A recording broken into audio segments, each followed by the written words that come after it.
Tonight on Ground Crew Command Radio, the May 1st D-Day, the greatest cosmic cycle of all, intense etheric plane cleansing, the real, the true opportunity that stands before us like never before. This and so much more, folks, on tonight's big preparation intel brief for D-Day, May 1st. This is Ground Crew Command Radio. You're listening to your loving servant, the Unknown Light Warrior.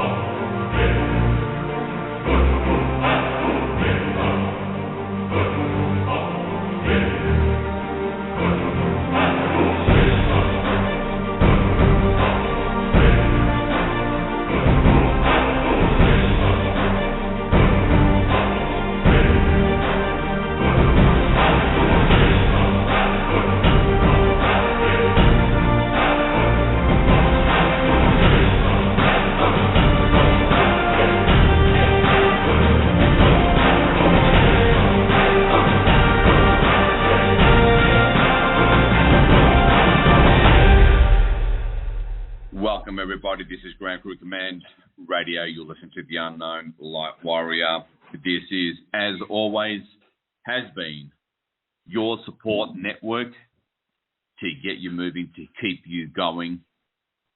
And I would get those sorts of comments a while back, which meant so much to me with regards to this service to you, the Starseed, that's sticking it out till the end. We're here to support you in being able to accomplish that. God knows it's been such a hard road, but such is the nature of this realm that we're clearly changing. Such is the nature of warfare. That's just the nature of it. And my job is to do the best to help you get through this in the best way, in the greatest shape possible, all things considered. Now, you know that this great universal cycle, what is also known as the cosmic cycle, must be bigger than any other galactic or universal cycle we've experienced so far, believe it or not. When even the RM and Pleiadians are making sure that their spokesman on the surface here, Cobra, remains tight-lipped about his full ramifications. And he certainly said as much. In other words, they know what's possible. They know what could happen. They just need to see, because from where they are, they see more than one timeline at the moment. Post May 1. Okay, there's always more than one timeline possibility, and they've checked out both in their lovely ships. But the point being is that this has sort of never happened before when it comes to any solar or galactic or universal cycle ending or beginning. Never. So what's going on here? You know, is it more than just the usual? More than just another big astrological event or a cycle ending and a new one beginning? I would say yes. So, other than that, all we're getting now is just very broad statements from the RM spokesman, such as, quote, "It's going to set the course of the liberation process for this planet on a much higher level," unquote. This is, I would say, the first major step that we are taking towards our final liberation. And another one, and this time it is expected to be even stronger because the flash, which happens exactly during the activation, is expected to be stronger. Now, I'm going to get into more details about that one. That's pretty I'm going to use the word opportunistic. All right. If you're an operative, you take opportunities when they come up, or know when to take them. For any Starseed who's serious about this. All right. What's important to be aware of is the assumption that we had to wait for the event for life's struggles to be over. Now, what if the energetic war was won sometime in the month of May or by the June solstice, and the plains are cleared? What sort of difference would that make to your day-to-day? Now, I don't need to tell you that it'll make a huge difference. You know, to a point where waiting for the event becomes more of a non-issue in spite of physical plane circumstances. But when your frequency is doing better, your functionality goes up because there's not this heavy, dark presence and manipulation, never mind attacks. There might be some, maybe, but it's all, you know, the ridiculous attacks are basically gone. You might get the odd annoyance here and there because a lot of people's internal state, but it's all done.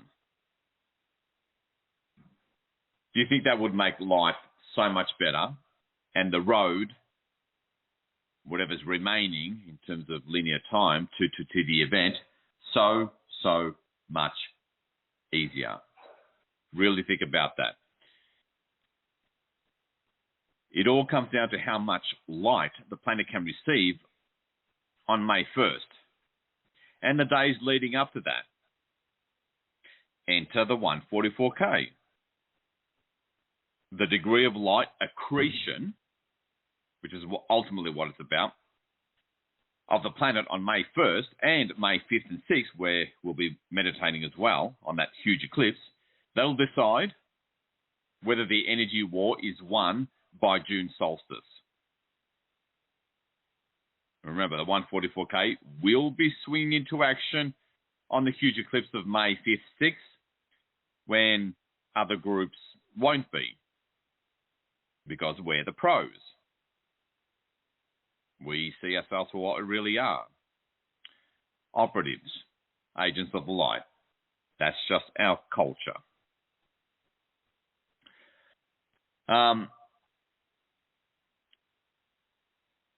So the lead up to May 1st, okay, let me just talk about the lead up first. You know, the 144K has done so much to clear the plains well before May 1st, where the biggest opportunity arrives. We've cleared so much that come May 1st, the planet is in a far better state to receive even more.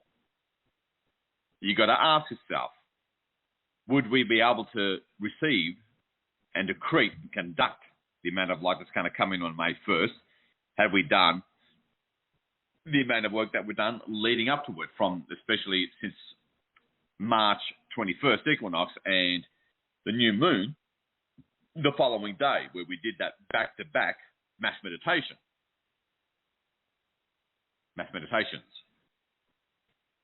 And as you know, for those of you who've been participating, the new moon on March 22nd mass meditation, we use that new tactic that seemed to make a dramatic difference.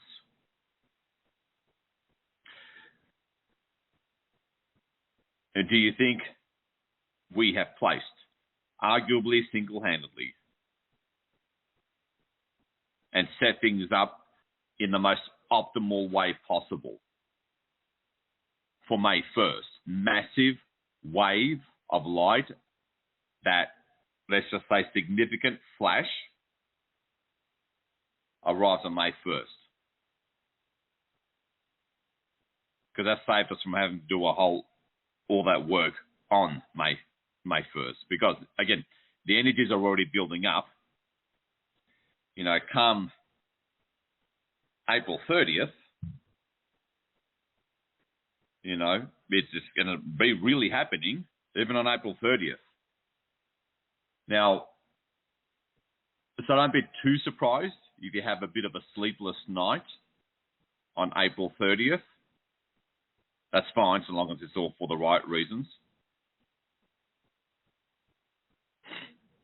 So the 144K has greatly opened up and expanded, like Jupiter, expanded the opportunity. Okay.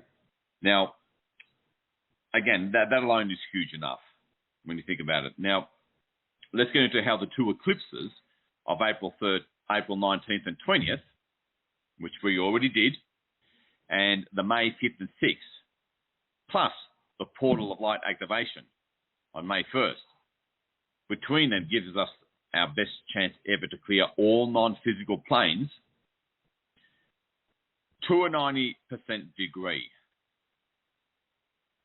Now, there's all sorts of realms within a plane, all sorts of little portals that lead to God knows what and where. Obviously, the predominant thing that had to be cleared was those black holes, okay, that safely housed and hid vast worlds of dark civilizations. And that would come in, attack, run back in their black holes. Huge, huge problems. That's a big reason why nothing seemed to improve. If anything, things would get worse. Arguably, those black holes and the quantum anomaly is kind of like the backbone of what's left of the non-physical darkness. So now that we seem to have found a way to clear a much more effective way, as of March 22nd, new moon, thanks to the 144K innovations in their tactics, we really stand a very realistic chance of clearing the non-physical planes to a 90% degree and potentially clearing all the black holes and quantum anomaly on the non-physical planes. So the May 1st light that's going to come in is going to double, if not quadruple, our ability to clear, possibly even more, the black holes and quantum anomaly on whatever non-physical plane we're notified to clear. And that notification will be, just as with most operations, on a need-to-know basis at the last minute. And I will be accessing that information just before the mass meditation on May 1st.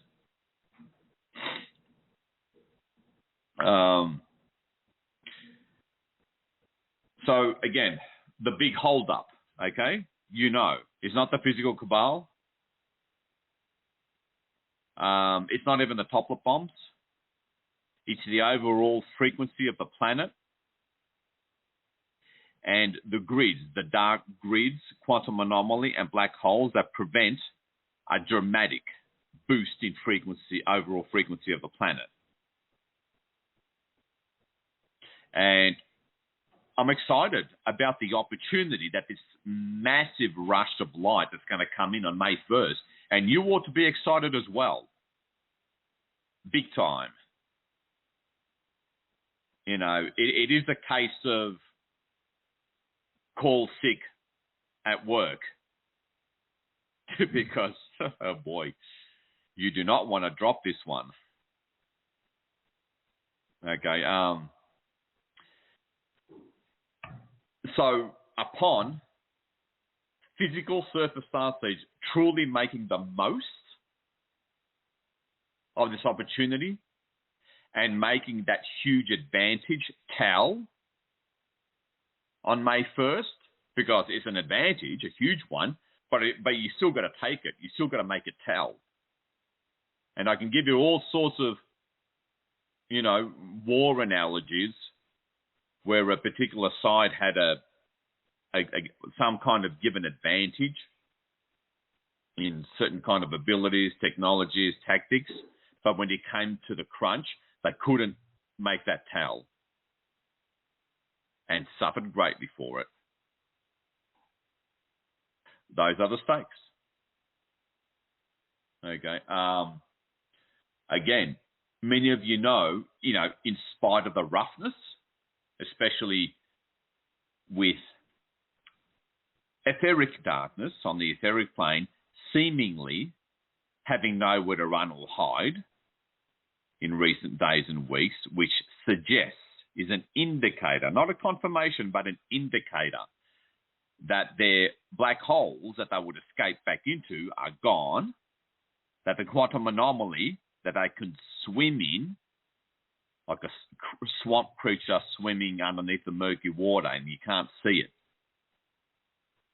These crazy attacks from the etheric plane suggest that those two things are gone. Again, I can't 100% confirm it. The good news is that the RM and Pleiadians will give the breakdown sometime after May 1st, probably by the middle of May, about exactly what has been cleared on the non-physical planes. And that's the time where it's all going to be confirmed. But until that, we do have very promising indicators that when we worked on clearing the black holes and quantum anomaly on the etheric plane, and that's all we focused on. We didn't focus on the negative entities. We didn't focus on their technologies and grids and weapons, only on the black holes and quantum anomaly, because I couldn't push you for another 2 hours to then focus on the entities and technologies. Many people are already complaining about how long the 144K mass meditations are, but boy, do we make the biggest difference. Boy, is it worth it. The game changers, the movers and shakers, the heavy hitters. That's the 144K. That's just the way we are. Now,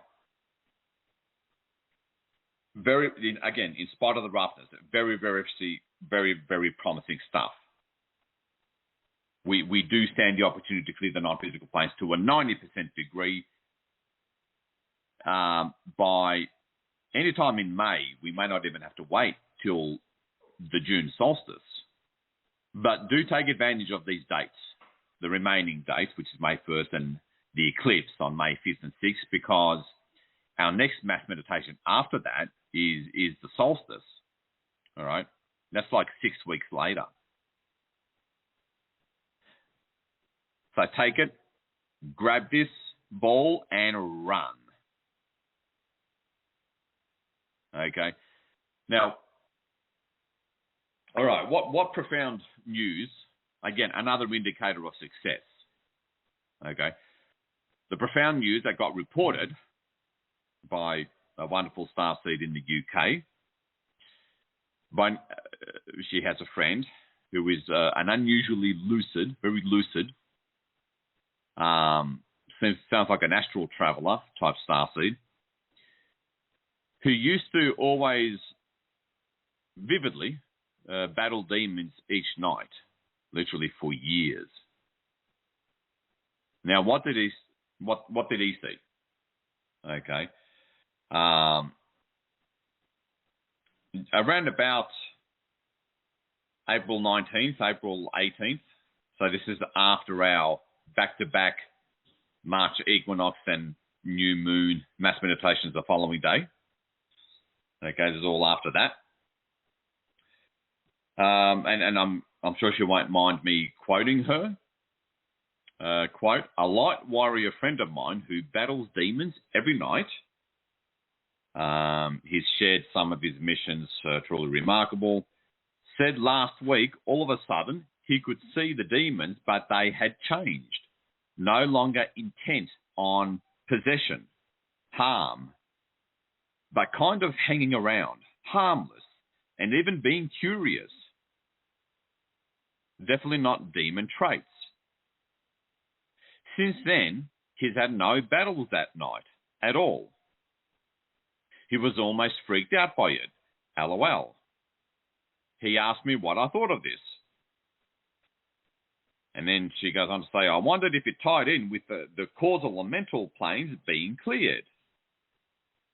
Okay, which is what we did on the new moon on March 22nd. And perhaps the increase of light has helped a lot of the lesser demons actually step back toward the light. The few capable of this, or at least disarm them.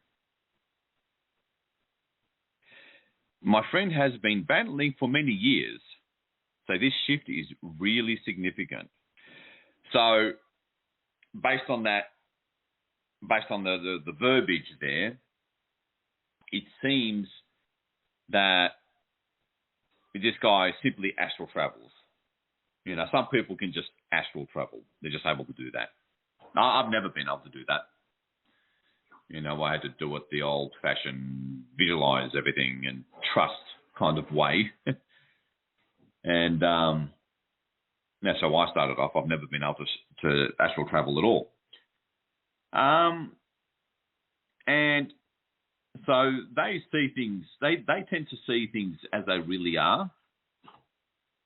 And so this is, you can say that this is very, very accurate information that isn't altered or skewed by the subjective mind, because astral travelers can just see it all.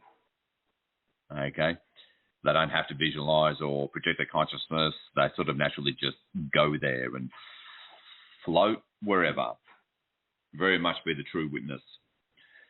So that's part of the reason, you know, the technical aspects of astral traveling, that's part of the reason why I put a lot of credence and weight in what this guy has reported to this 144K member.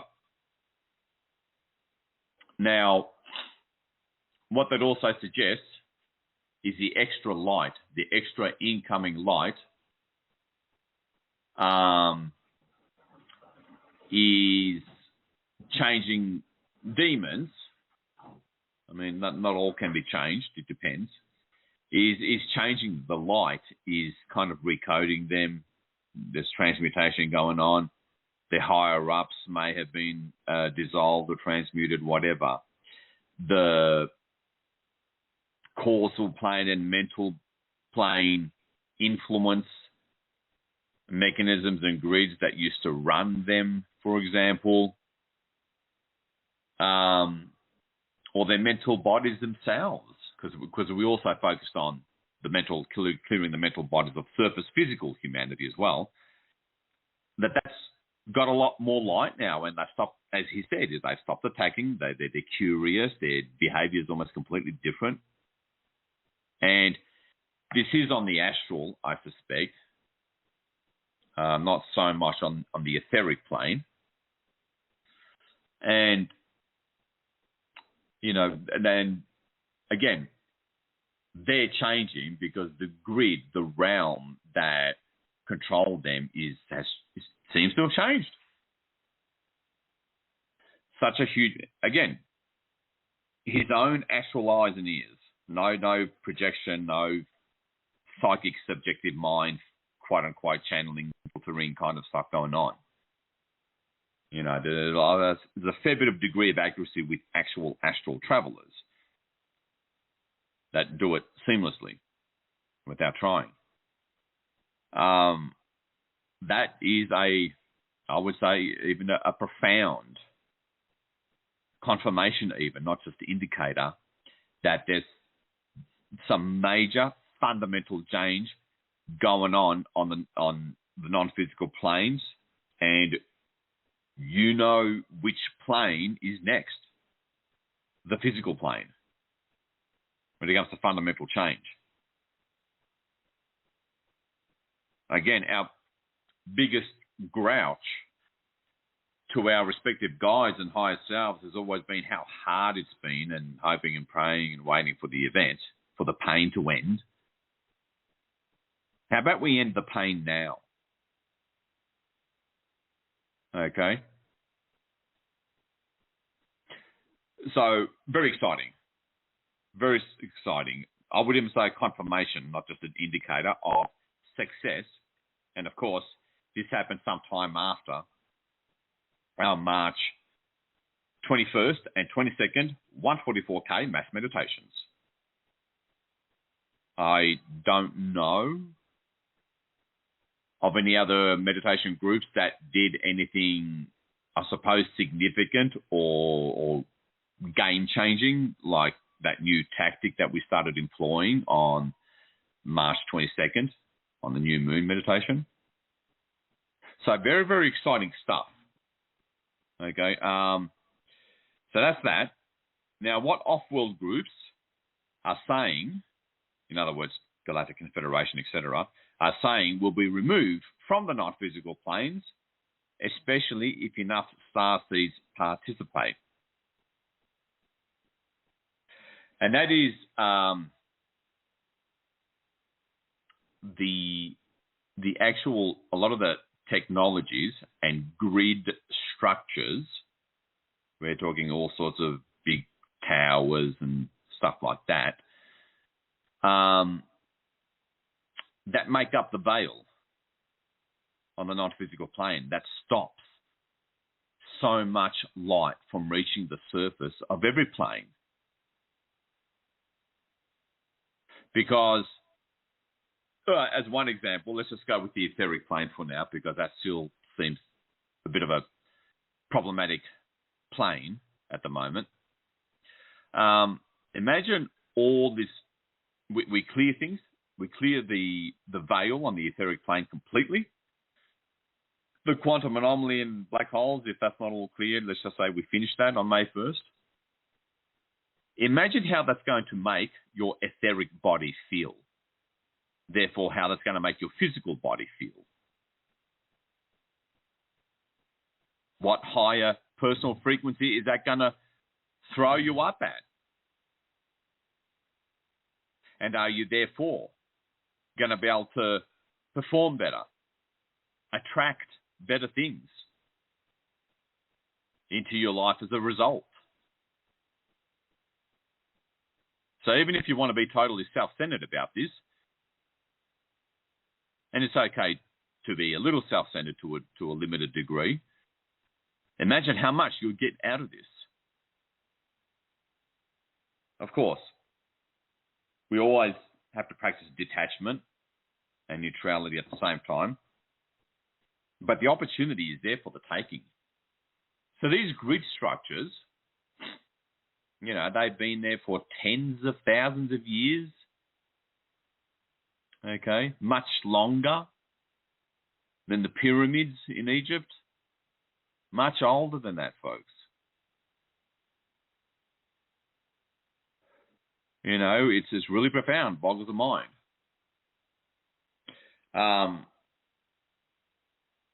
So let's move on to what are we truly entering if we succeed with the portal light activation to enough of an extent. Now, what Cobra had to say about that is, quote, it actually initiates, I would say, the last phase before the event. Now, I would encourage you to consider that you don't have to take that as it is. Actually initiates the last phase before the event. It allows us to do more than just initiate the last phase before the event. It allows us to choose what kind of phase this last phase before the event will be. How long it would be before the event, how smooth it will be before the event, how much better it will be before the event. Let the unconscious freak out, well, to a degree, okay? We don't want the grid lines dropping too much at all. But then let the unconscious freak out about World War IV about to happen with the nuclear war, the nuclear scare event. Complete economic collapse, which is going to be sometime in October, by the way, and it'll be very brief, as little as 72 hours, 3 or 4 days. Okay. And it'll happen sometime in October, probably late October. So we're still months away before all of that happens. Okay. In terms of the event as we know it. But at a minimum, we're entering the last phase before the event. Okay, finally, right? We made it. Now, something else that Cobra confirmed, and to a significant degree, this is going to be a fairly Cobra-centric remainder of the show, because he's the only one that's providing any kind of information, as basic as it may be, on May 1st.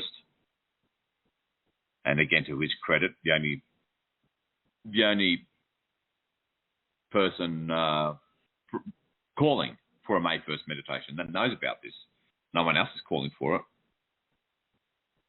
when they ought to be, in my opinion. Anyway, what Cobra confirmed, that's the same thing I've been saying for many years when it comes to big planetary prerequisite upgrades that bump up the timelines.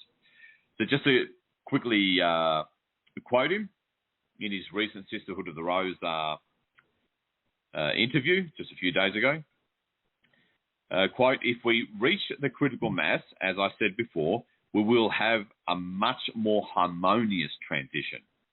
It'll actually accelerate also the transition itself. In other words, the timeline to the event. So I would say with reaching the critical mass, we will be on the optimal timeline. If we do not reach the critical mass, we will have more chaos, which will reflect both in geopolitical situations, it will reflect in financial markets, it will reflect in individual life situations of people on the surface of the planet." All right, nothing new there, right? What I've been saying for how many years that you've heard 100 times over. But one thing that I've always been, let's just say, an advocate for is to employ the right strategies and tactics in the middle of mass meditations, no matter how much resistance, and really, I suppose, allow for the execution of these specific tactics that are very innovative, far more effective, you could say advanced and smart, that removes such a heavy and complete reliance on reaching high numbers of meditators, critical mass. We have to do the responsible thing here. We have to use everything at our disposal, and that also includes, as I'm alluding to here, stretching our minds, really opening up our minds, and receiving that psychic or intuitive information about, okay, how about if we do things this way? So that every one meditator has the effect of 100 meditators, where the particular tactic compensates for any lack of numbers. That's the way the 144K rolls. So that was one interesting tidbit from his recent interview. Now, one thing I don't want to gloss over, I did send an email about this, I think it was early this morning, And that is, you know, with all their places that they would retreat to and hidey holes on the etheric plane seemingly gone, because it's never been this crazy as it's been for what? The past week or two? Okay. And, you know, believe me, I've been struggling, okay, as well, because everyone has a weakness that's there, and so they're predisposed to whatever that weakness is being totally jumped on and greatly jabbed and agitated and amplified by so many of these entities and their weapons and their technologies. So yes, it has been hard, albeit for the right reasons, I suppose. And this forced me to really go past my personal boundaries as well. All right. So even though I knew what I had to do to some degree, when you're in the throes of a rather unpleasant situation and it's hard to maintain and have any composure, that's when it's hard. I'm not going to lie about that. So it was a life-changing lesson that I experienced when a massive attack occurred from the etheric plane. And this you can directly apply for your emotional and energetic liberation, because you can do it over and over again, okay? And that link is in the previous email, before this radio show email. You'll see the subject line, and you can access that from that link in the Patreon area for like $5. Okay. Anyway, what happened was during a massive attack where they went for a particular emotion that I've kind of suffered from, let's just say, in the past, I sort of briefly, forced myself to get a grip on things in terms of composure. And I reminded myself of that old, metaphysical principle or spiritual principle of you're never put into a situation that you can't handle. Somehow I remembered that. Perhaps it was a psychic hit from the teams. And by remembering that, that's what allowed me to regain enough composure and do kind of like a quick 1-second mental refresh, when you squint your eyes, focus one more time on what was happening to me, because I was clearing and nothing seemed to be working. And I took another look when I remembered that spiritual principle. Okay, let me take one more look. And all of a sudden I decided, quote unquote, to look at my aura, the auric membrane. And I saw that, half of it was shot off. It was just this grey haze. I think it was on the top half of it pretty much. And whenever that happens, it has the effect of every Tom, Dick, and Harry negative entity being able to jump in and go for whatever is that existing gaping wound that you have. For some of us, it might be extreme anger. For others, it might be depression. Others, it might be a physical ailment that we're sort of already had, off and on kind of deal. They amplify that, etc. And that's been happening a lot. Once I knew that that's what they seem to be doing predominantly, I knew, okay, check your auric membrane, use that method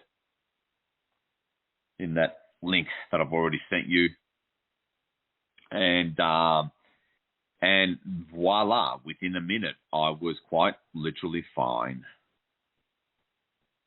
All right. And, the good news is you don't have to see things perfectly like you do with the physical. It doesn't work that way. You can if you have that ability, sure. But when you're under such duress or trauma, it's a bit hard. So you don't have to see things perfectly. Just see what you see and just go for it. You don't have to see perfectly. You don't have to do it perfectly. And you'd be amazed at what you can do.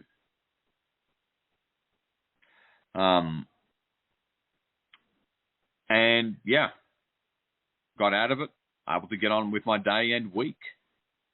Because this is the kind of thing that completely throws off your whole week, even if you don't know to do this.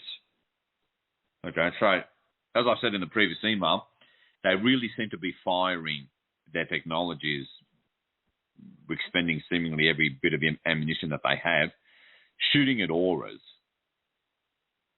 And if you've ever seen those news stories from decades ago, even, where people would take one of those recreational drugs, I think it's called meth here. In Australia, it was called ice, whatever it is.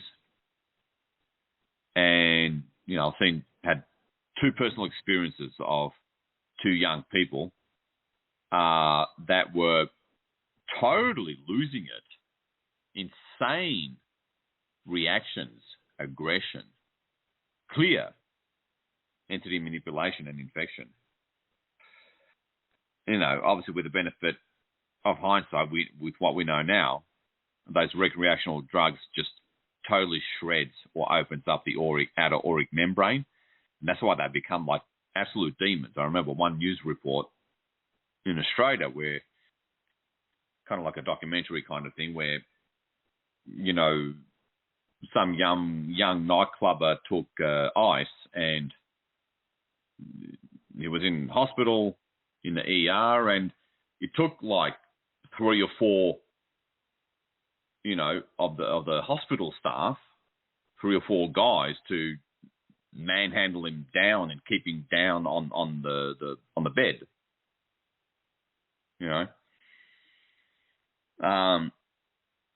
That's what happens when your outer auric membrane or shell gets blown off.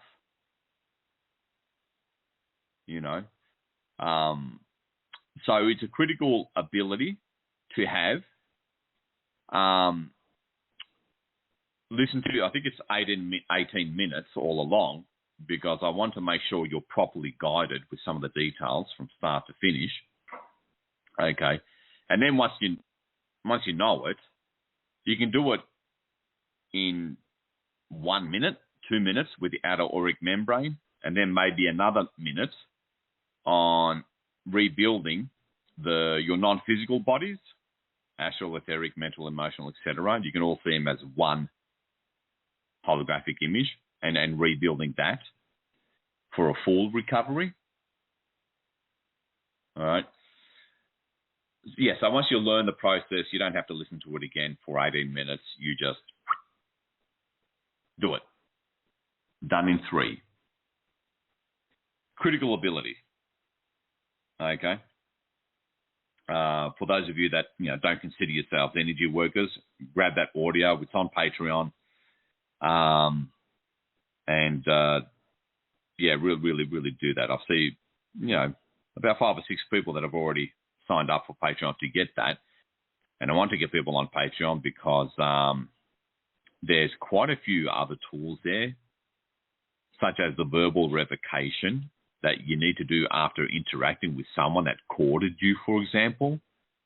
The verbal revocation, you can do that in like 1 minute. Have it on hand on your mobile phone and done. You feel fine again. If you've ever had that experience where you interacted with someone and then you return home and you're really not feeling right, Nothing too extreme, but enough to piss you off or really sort of unnerve you and undermine your confidence to get on with your day. These are critical tools, and they're all on that Patreon. All yours for as little as $5, and, it's all yours. You can always cancel later if you want, after 2 or 3 weeks.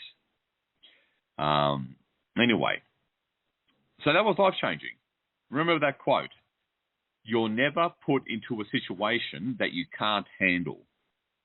Believe it or not, okay? Now, we've always got that stubborn adult personality and mind with, what people refer to as the ego, which isn't accurate, but because your higher self is an ego as well.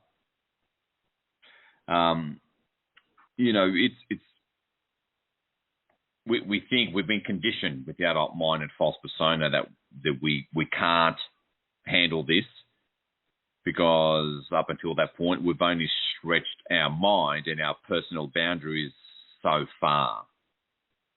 And sometimes your higher self allows these things to happen to stretch it further.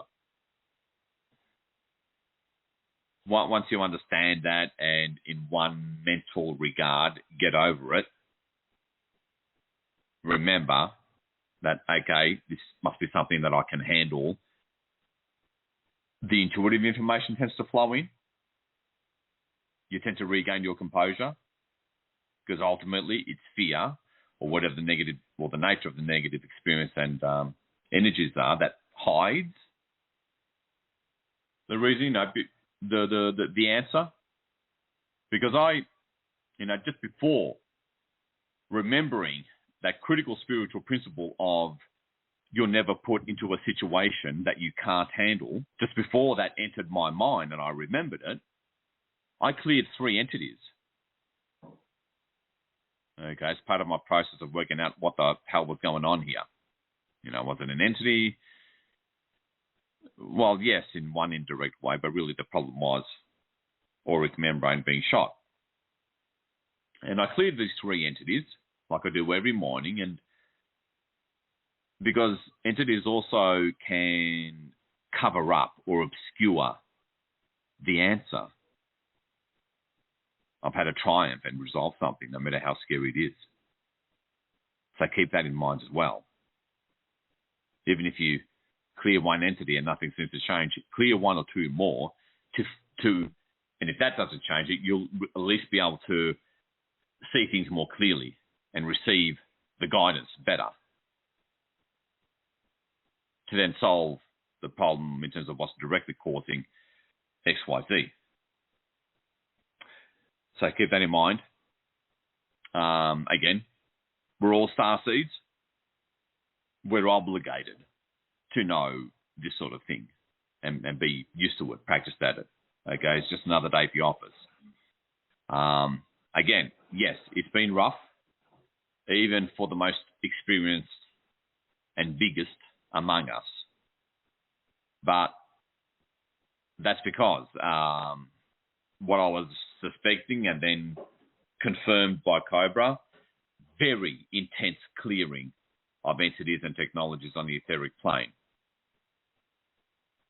which I'm pretty sure we opened up and caused to happen because we, again, as it suggests, we cleared and shut down their place of retreat where they could hide into and just keep on playing with us till the cows come home. And that is the black holes and quantum anomaly on the etheric plane, which is what I think it was the last thing that we worked on. No, actually, that was the astral plane. We did the etheric plane before that. Because we're productive mothers, aren't we? To our credit. All right. So once you learn how to seal your auric membrane and rebuild your non-physical bodies, you can do it over and over again. It's all over. It's as if it works like magic. Again, talking from a fair bit of personal experience. All right. What these eclipses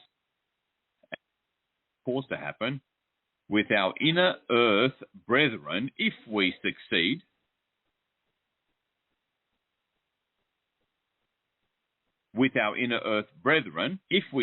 in clearing enough non-physical blocks and grids to allow maximum light reaching the surface of all planes.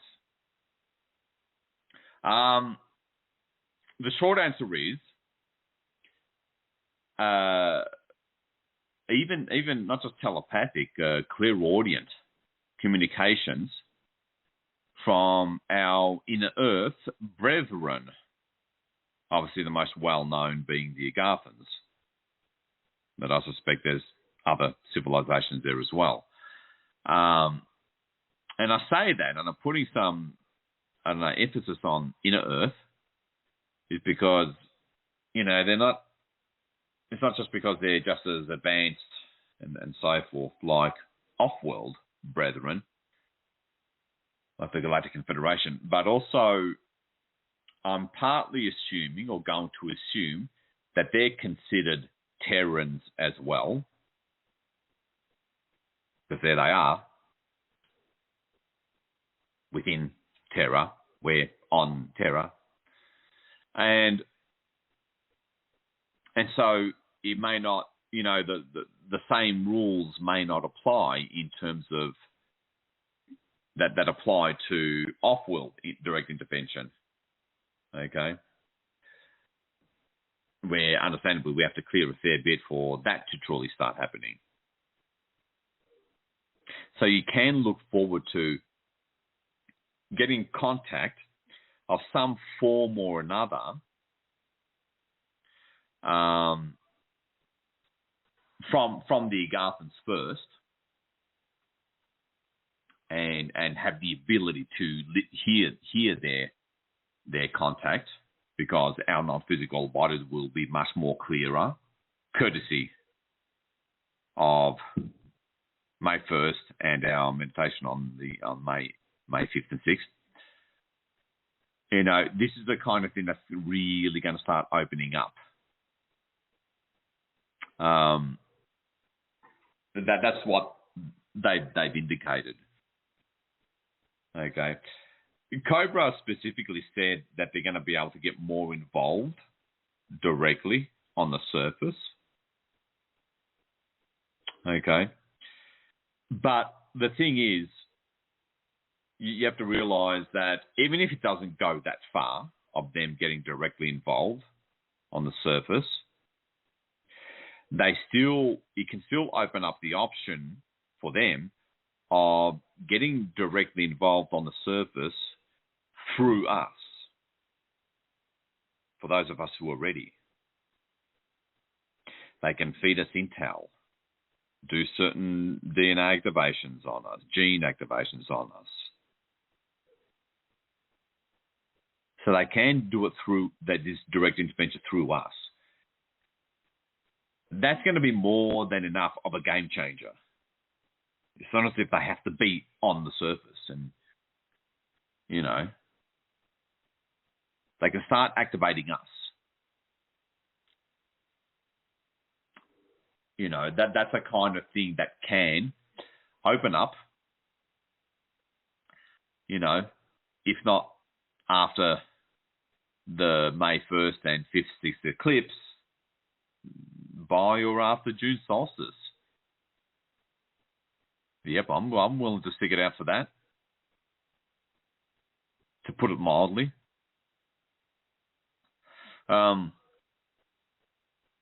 All this opens up. If we succeed in clearing enough non-physical blocks and grids to allow maximum light reach the surface of all non-physical planes. And of course, that's going to have a huge effect on the physical plane as well. Again, this is why, to move on to the next point, why the right tactics by Starseed groups on the physical surface is such a deciding factor. It doesn't have to be just about numbers. and reaching critical mass.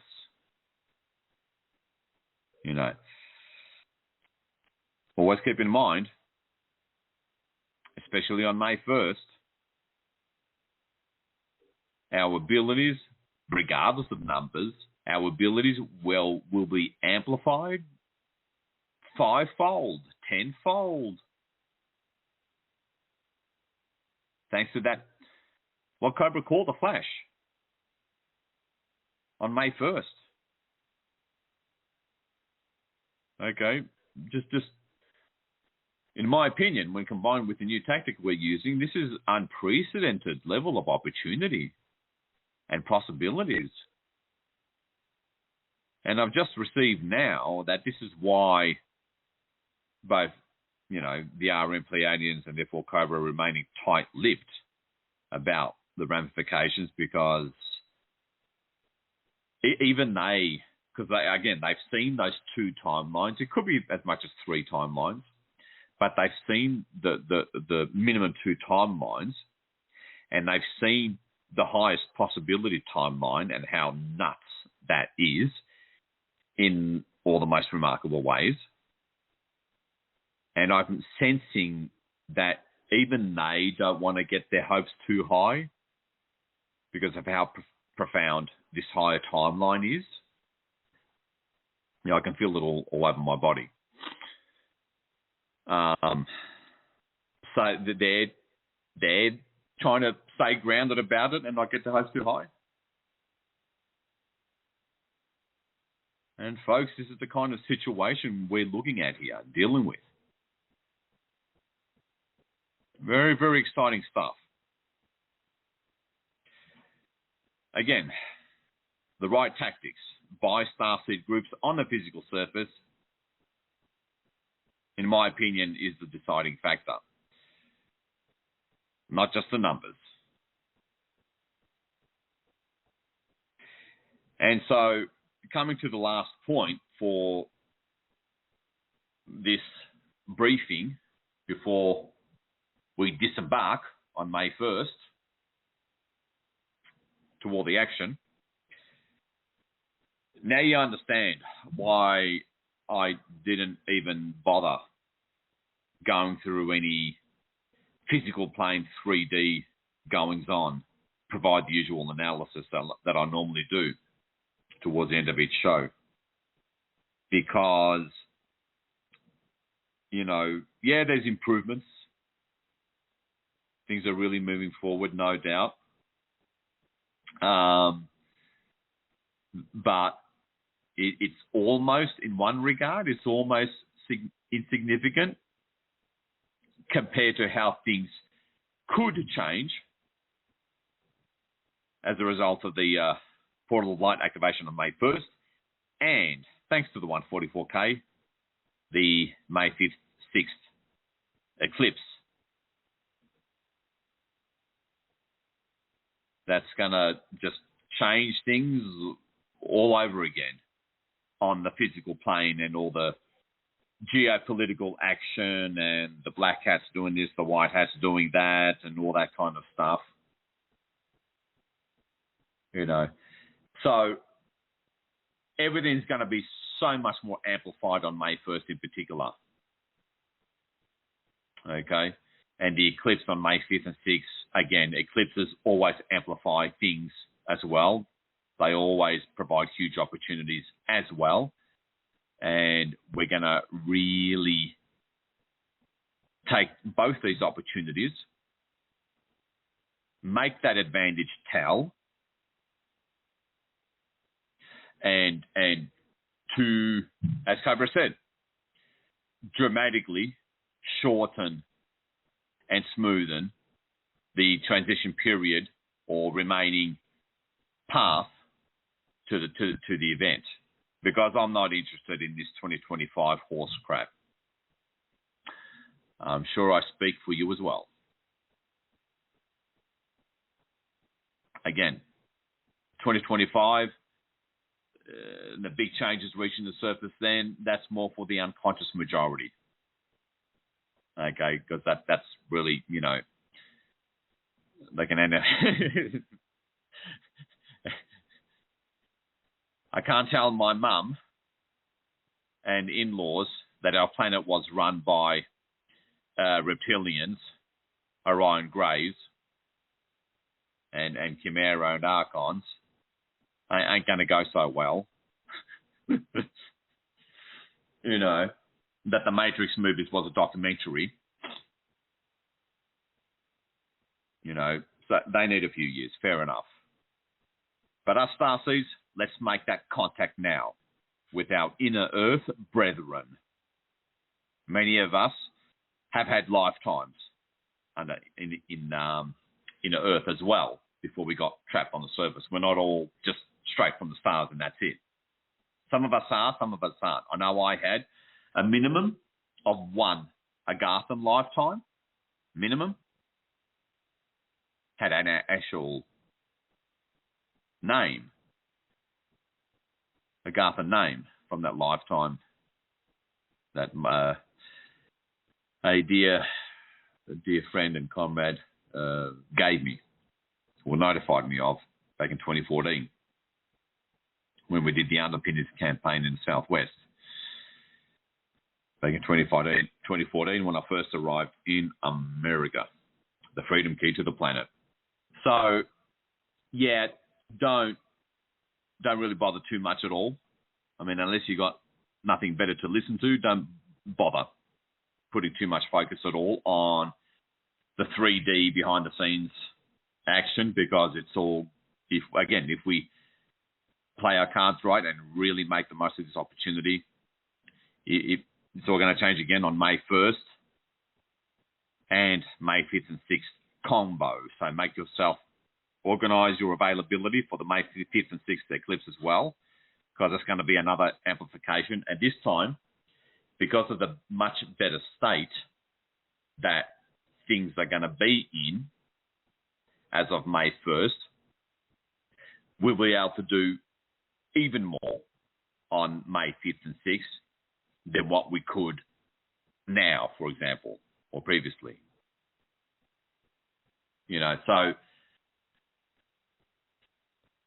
focus on not just preparation, doing some internal work and whatever. Listen to that audio that's on Patreon that I've been strongly recommending you to go check out. But, you know, focus on taking advantage. You know, to use a very good analogy, again, a conventional war 3D analogy really helps the rational mind grasp it better.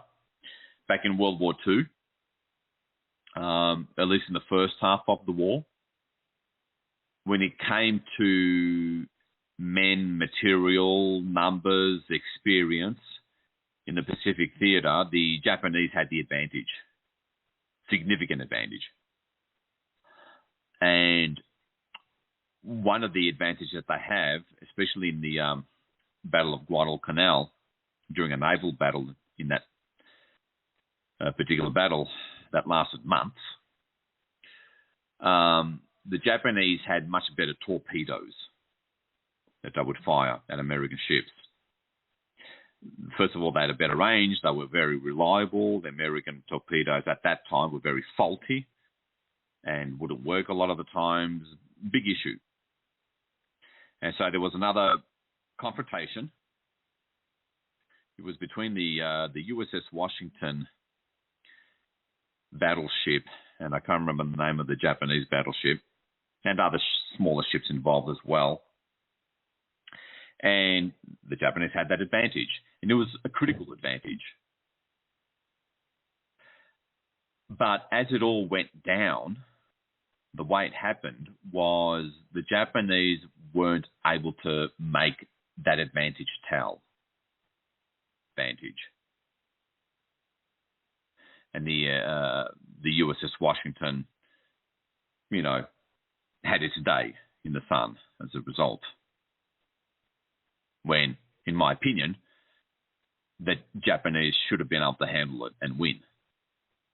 But they didn't, because they couldn't make that advantage in torpedoes tell.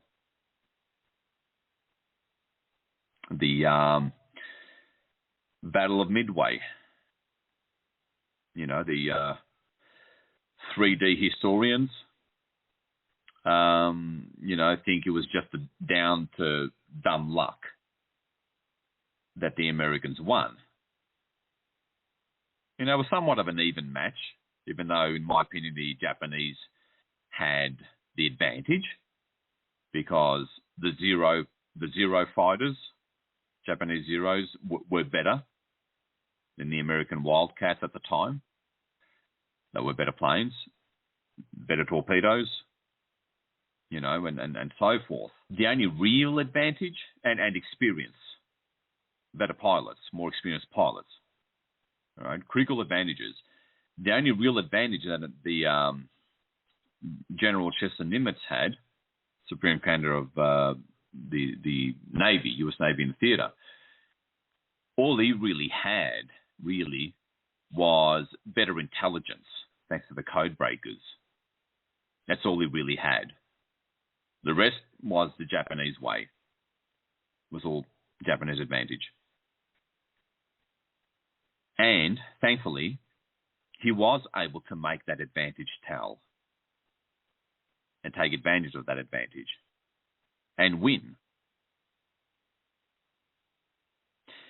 And even though historians say the Americans would have, in the long run, eventually won just because of their superior industrial strength and technological advantage to a degree, it still greatly shortened the war by turning the tide of the war way earlier. Needless to say, that was one war that you wouldn't want to see ending sometime in 1947. Okay? Very, very applicable advantages. So what advantage, what unique, partly dormant or mostly dormant ability do you bring to the table and bring? As a professional operative agent of light, sanctioned here by far greater levels of authority than any surface or Terran organization of any kind. Okay, ask your higher self, your I am presence, your guides, to help you, show you, guide you, channel through you this unique ability and advantage that you have, that you bring to the table. Cultivate that. Build up the energy for that. For May 1st, where you make your mark in history, literally. Time to make it all worthwhile, to say the least. And that's a message that I'd leave you with. Beloved one, we're all in this together. I will see you where it counts the most. On the non-physical, on May 1st, we disembark. This is Ground Crew Command Radio. You've been listening to The Unknown Light Warrior.